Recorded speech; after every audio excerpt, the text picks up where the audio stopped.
Welcome back to the Classic Soap Operas podcast. Today, we're heading back to January 28th, 1985, for the next episode in the Recap Archive series of Days of Our Lives. Let's dive in. Okay, welcome to the deep dive. Our mission today is to take a look at this really fascinating stack of source material specifically, excerpts from a vintage television episode. This one aired way back on January 28th, 1985. That's right.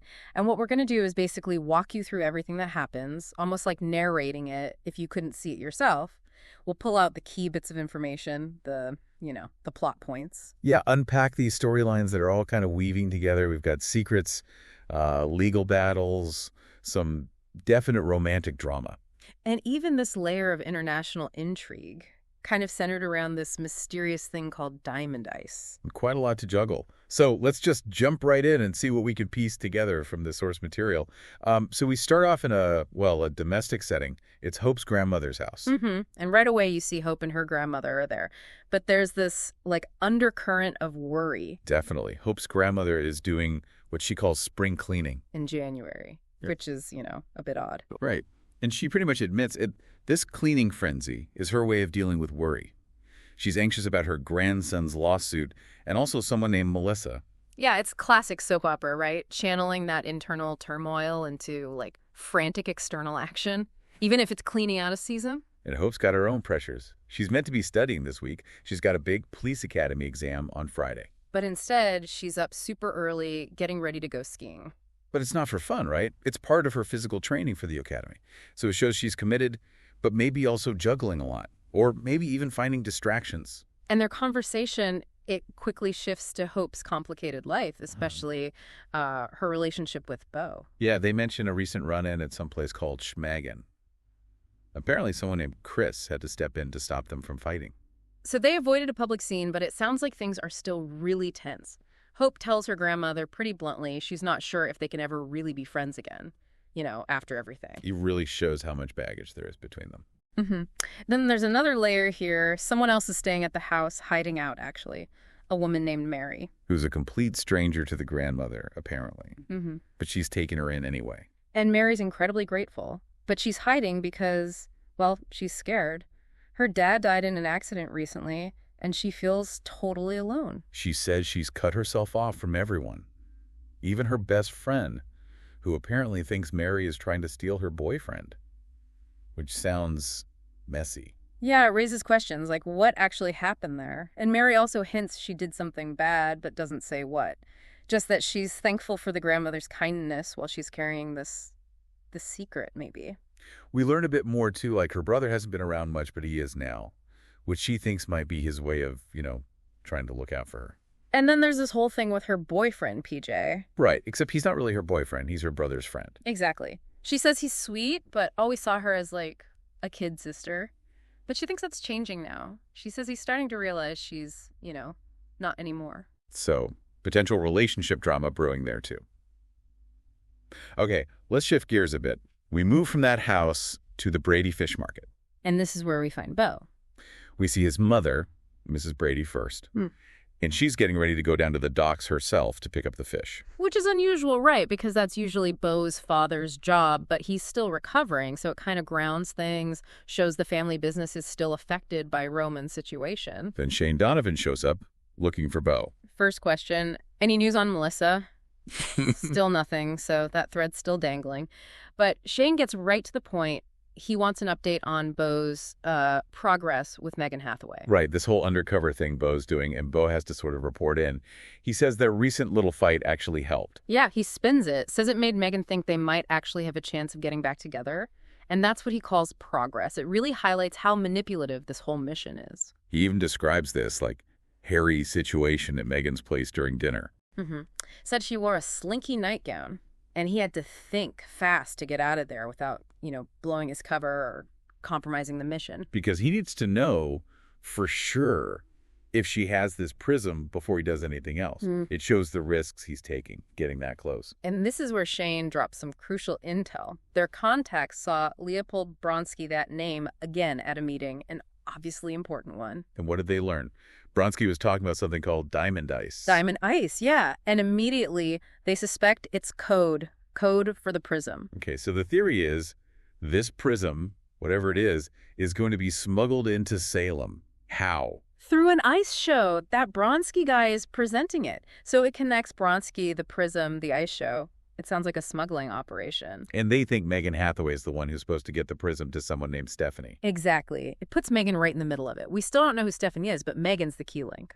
So Shane tells Bo, basically, stick to Megan like glue. Follow her if you have to. Right. The idea is if she thinks Bo is really falling for her again, maybe she'll let her guard down, maybe mention Diamond Ice. It's pretty risky. Bo's got a plan, though. He knows Megan's going to this place called the Body Connector tomorrow, so he's going to show up there, try to stay close. And Shane mentions another operative is involved too, but he can't say who, undercover reasons. So Bo's not totally alone, but it feels like he is in this specific task. Things move fast then. Yep. Back at the fish market, Mrs. Brady comes rushing back from the docks. Yeah, way quicker than expected. And she's flustered. Says she couldn't get anywhere near the boats because the whole area is barricaded off. Why? What's happening? A big Russian ship is unloading stuff for the ice show, and customs is all over it, blocking everyone, even the regular fishermen. So a Russian ship for the ice show, unloading cargo under heavy scrutiny. Bo hears this, and you can practically see the light bulb go on. He says, this could be my lucky day. Totally. He connects the dots, the ship, the ice show connection, the unloading. This has to be where the Diamond Ice is coming in. He takes off for the docks immediately. Okay, so while Bo heads to the docks, we cut to Megan Hathaway's place. And guess who's there? Hiding out. Stefano DiMera himself. He's getting antsy, finding it hard to stay hidden now that, as he puts it, the end is so near for whatever his big plan is.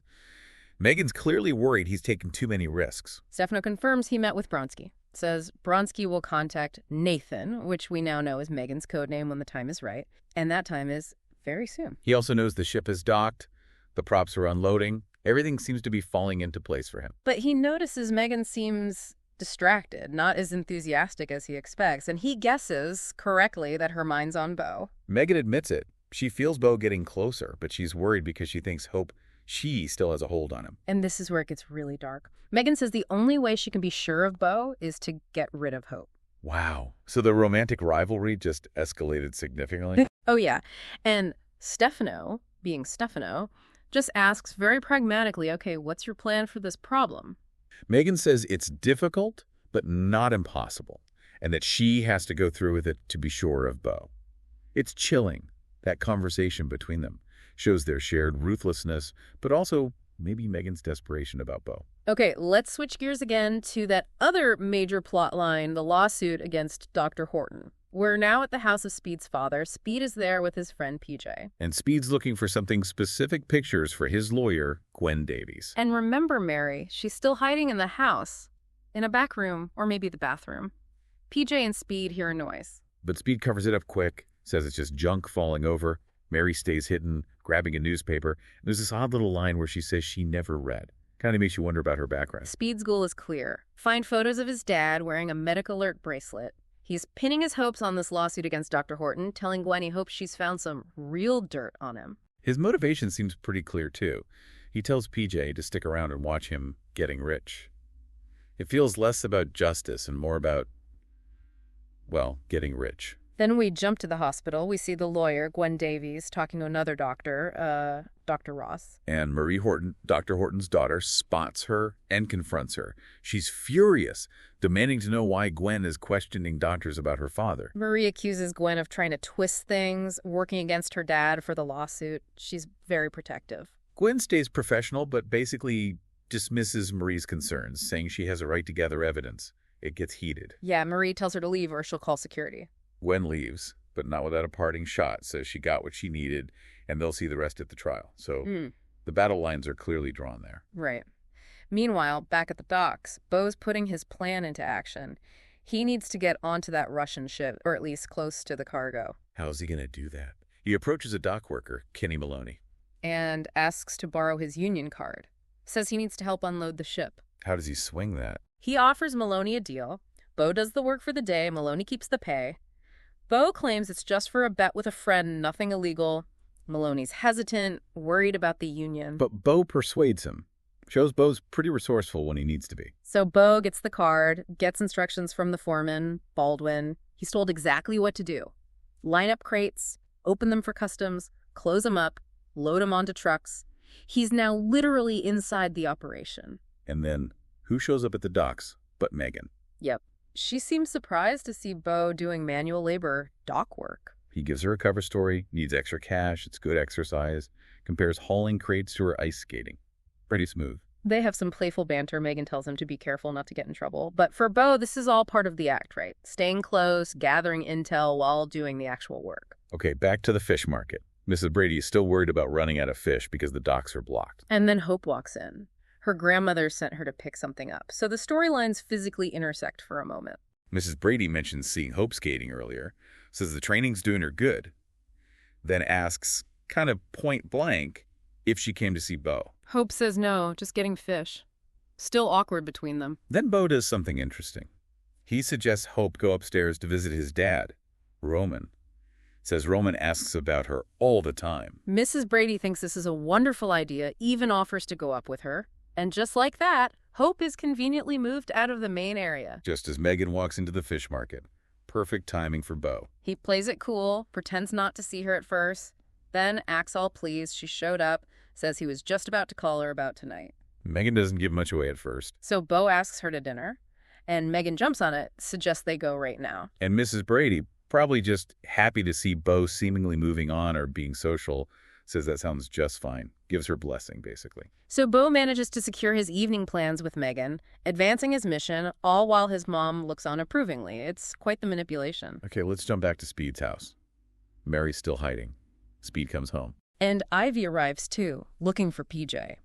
She's brought PJ a sweater she found. And she gives Hope's grandmother some little trinket, saying she knows what it's like to want pretty things. Kind of gives you a hint about her background, maybe? Speed is immediately back on the lawsuit topic. He asked Gwen Davies, the lawyer, if she found anything talking to those hospital doctors. And Gwen has to tell him no. Nobody would say a bad word about Dr. Horton. Speed just blows up. He's convinced it's a cover-up, that the doctors are all sticking together. Yeah, he gets into this whole class thing again, saying if they were rich, they'd just get paid off, no lawsuit needed. He's really consumed by this feeling of injustice, or maybe just greed. PJ tries to calm him down, suggests maybe Dr. Horton is just a good doctor. But Speed isn't having it, accuses PJ of hanging out with too many society things. You can feel the tension between them. Speed's mad at Gwen for finding nothing. She insists she tried. But then Ivy comes through with something, the photos. Photos of Speed's dad actually wearing the medical alert bracelet. Speed is ecstatic. Shows them to Gwen, insists his dad never took it off.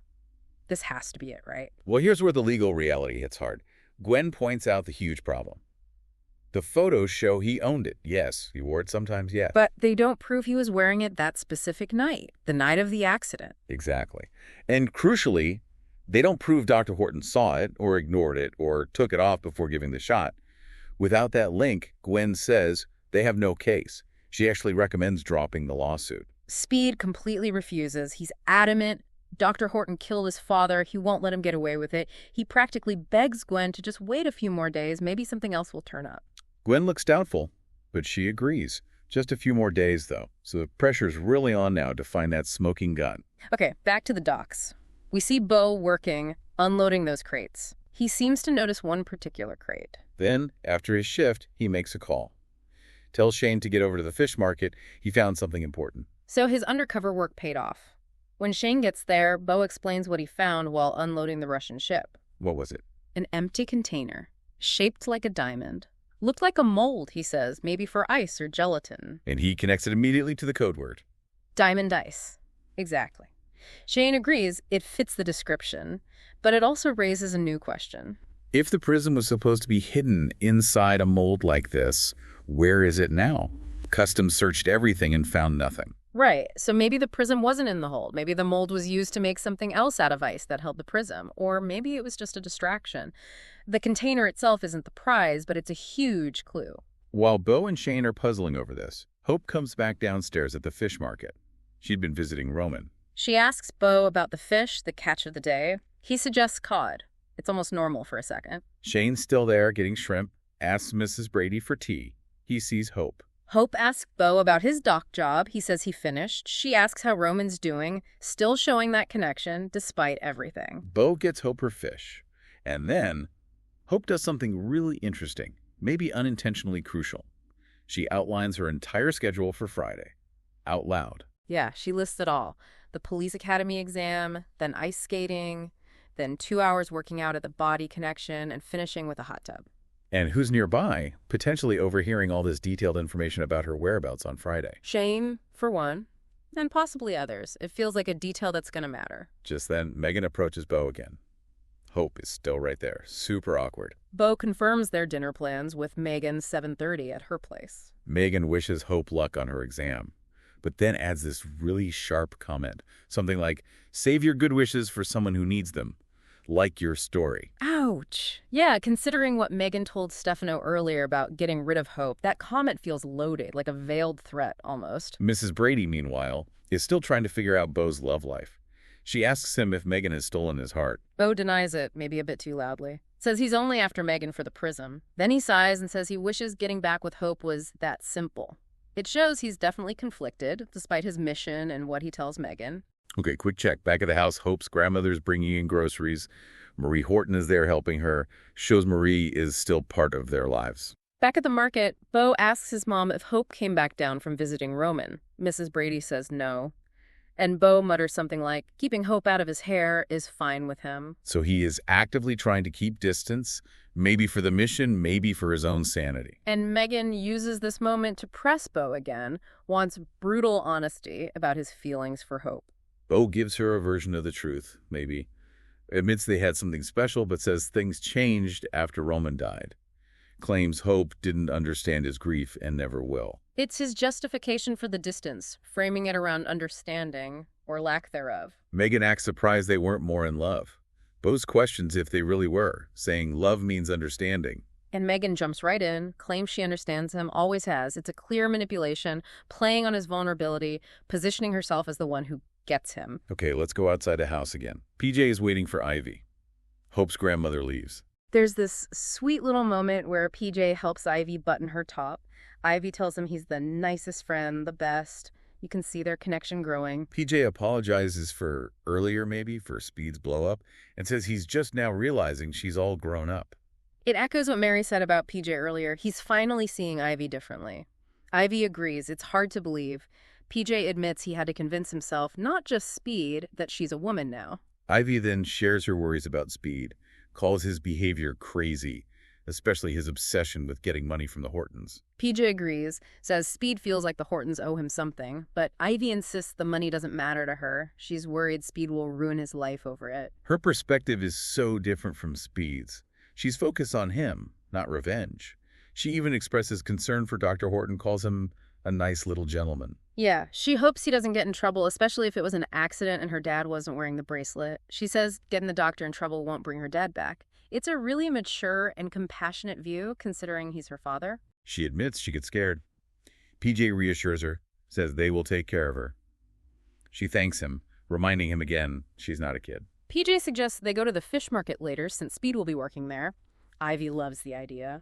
They plan for him to pick her up. When Ivy ducks back inside for a second, Mary, still hiding, gives her some advice. Yeah, totally unsolicited. Tells Ivy not to let pride ruin things with love, referencing her own situation with her boyfriend. Says she should have trusted him, but let pride get in the way. So maybe that was her bad deed, a relationship mistake based on pride and mistrust. Could be. Once Ivy leaves, Mary's alone again. And that brief interaction seems to make her feel even more isolated. She wonders what to do, decides she can't call Hope or anyone, just reinforces how utterly alone she feels. Okay, final stretch. Back to Megan's apartment. Bo is due for dinner any minute, but Stefano is still there. He has to leave before Bo arrives, obviously. The secrecy is paramount.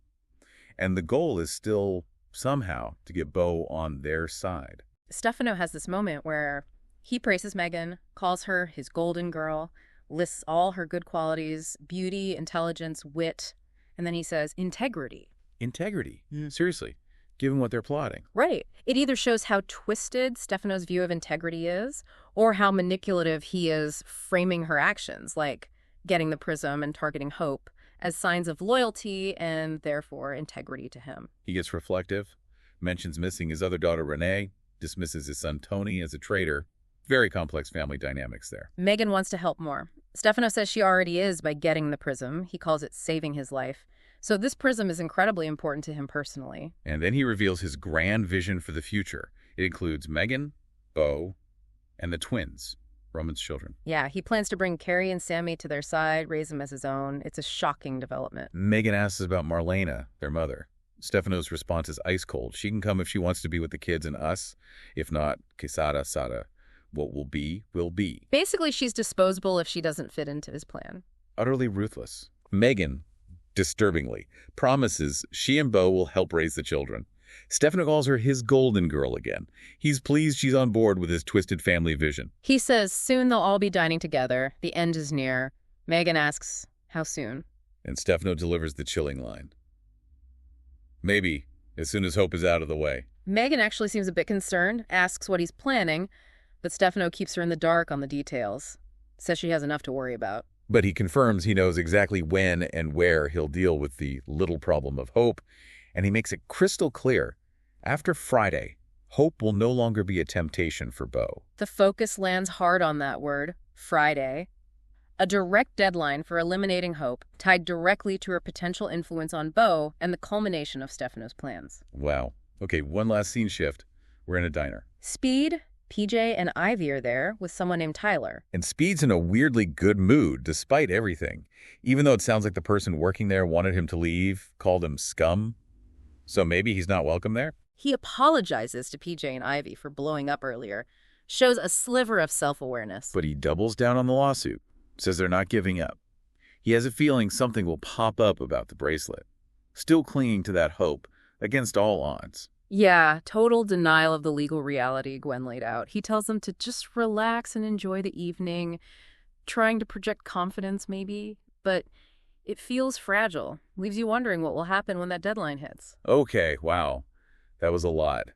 Let's try and connect the dots here, summarize everything that happens in this deep dive. We've seen so many storylines moving at once. Yeah, it's a real whirlwind. You've got Mary hiding out, dealing with grief, isolation, this mysterious past mistake, and this tricky situation with PJ and her friend. She feels totally alone. Then there's Hope and Bo. Their relationship is just fraught. Caught between the past, Bo's dangerous undercover mission against Megan, his conflicted feelings, while Hope is just trying to build her future with the police academy. And Bo's mission connects directly to that whole international plot, Diamond Ice, the Prism, the Russian ship, the ice show, Leopold Bronsky, and lurking in the shadows, Stefano Demera. That Prism is apparently key to Stefano's survival or plans. And parallel to all that, you have the lawsuit against Dr. Horton. Speed's desperate for justice, or maybe money, but the evidence just isn't there for the bracelet. They're running out of time. Gwen gave them only a few more days.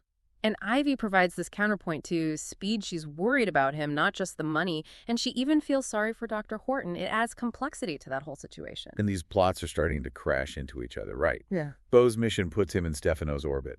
Megan's jealousy leads Stefano to target Hope. And Hope unwittingly gives away her Friday schedule, potentially making herself an easy target for whatever Stefano has planned for after Friday. Meanwhile, Mary, PJ, Ivy, Speed, they're wrapped up in their own dramas. But they exist in the same world, potentially intersecting with these bigger, more dangerous plots at any moment. So we heard about prisms, code words, Russian ships, medical alert bracelets, and a ruthless patriarch planning to secure his legacy, reclaim children, and eliminate obstacles, specifically eliminating Hope after Friday. Everyone's driven by something, aren't they? Justice, revenge, love, money, survival, ambition. They're hiding things, manipulating people, making really tough choices. It definitely makes you question who's telling the truth, even to themselves sometimes. So maybe here's something to think about after diving into all this. With so many characters wearing masks, hiding secrets, saying one thing while maybe planning another, who, if anyone, strikes you as being genuinely honest in this whole mess? And what does that honesty or lack of it tell you about who you should trust? Or who might actually be in the most dangerous things unfold? That's a wrap for this episode. If you enjoyed it, please subscribe and like and comment for more episodes like this. Thanks for listening.